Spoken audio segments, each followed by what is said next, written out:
So let's get into what a furry is. Let's talk about from the very beginning what a furry is so we're all on the same page here. Furries, according to our research, are people who are fans. That's what they are, they're fans. Sports fans are fans of sports, Harry Potter fans are fans of Harry Potter. Furries are fans of media that features walking, talking animal characters. Right? Now, a lot of people like shows that feature walking, talking animal characters. Maybe you watched Zootopia and thought, oh crap, am I a furry? A lot of parents think this. Not to fear, you may not be a furry.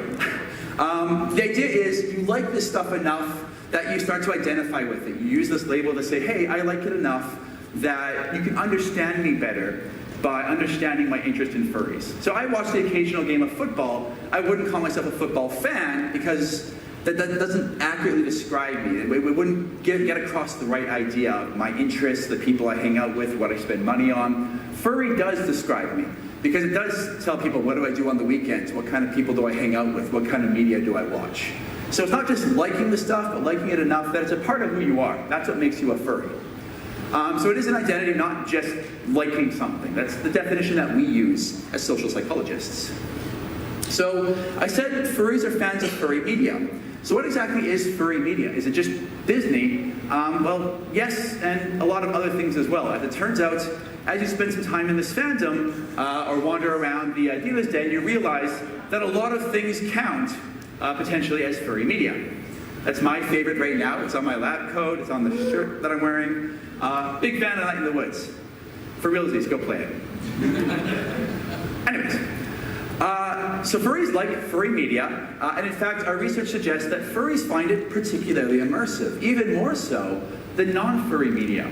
So furries watch furry and non-furry things, but given a choice, furries actually get more absorbed, more immersed in media when you throw furry characters into it. So take the same story, give someone cat ears and a tail, boom, it's like 10% more immersive for furries. So it seems to suggest that furries really get into this stuff. This is something that furries find particularly engaging to them.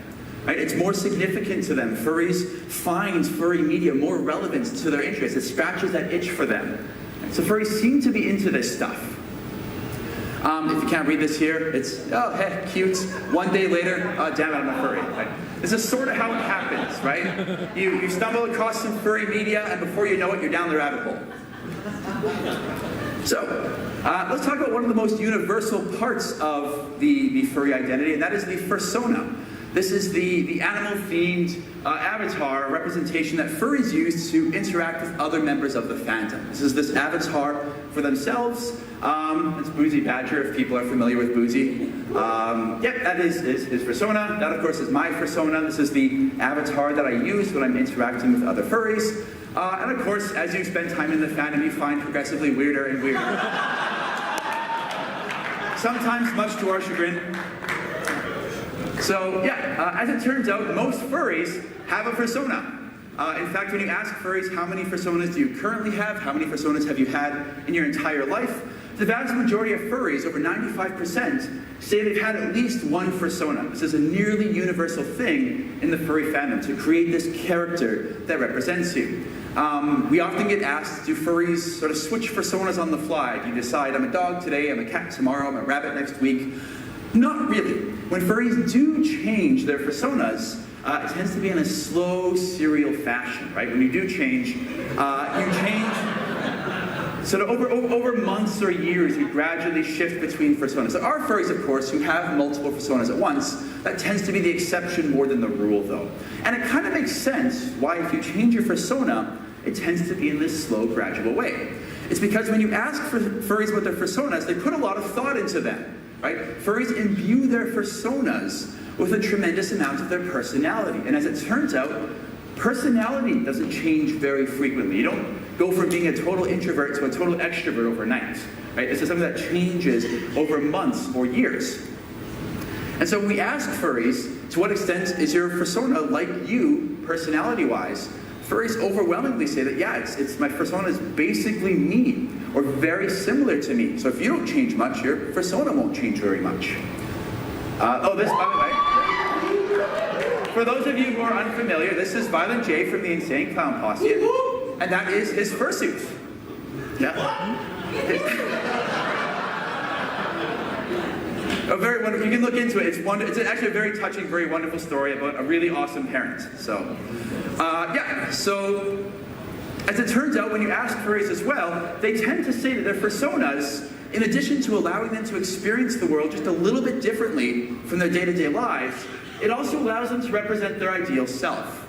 Right? So when you're trying to become a better person, right? So furries tend to create fursonas that are like them, but a better version of themselves, right? So a better looking, funnier, nicer, happier, more likable version of me. That's what many of our fursonas are.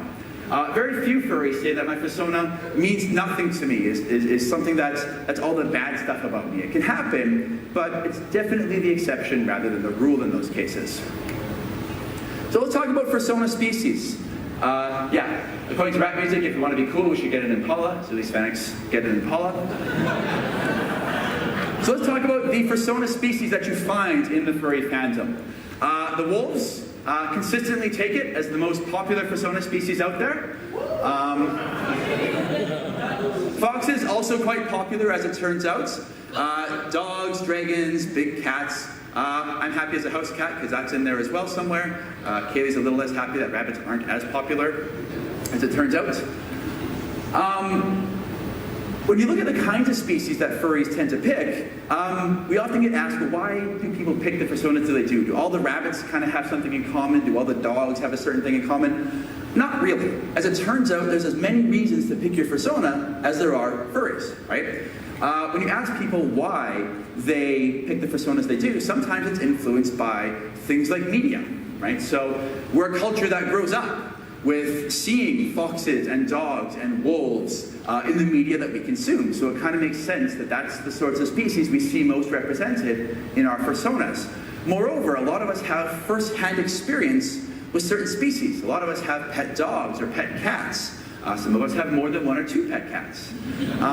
These are the species that we tend to encounter the most, and so we think about the most, and so we may recognize them the most in our own personality, our own behavior. When it comes to how anthropomorphic your fursona is, as it turns out, most furries tend towards the more anthropomorphic side of the scale.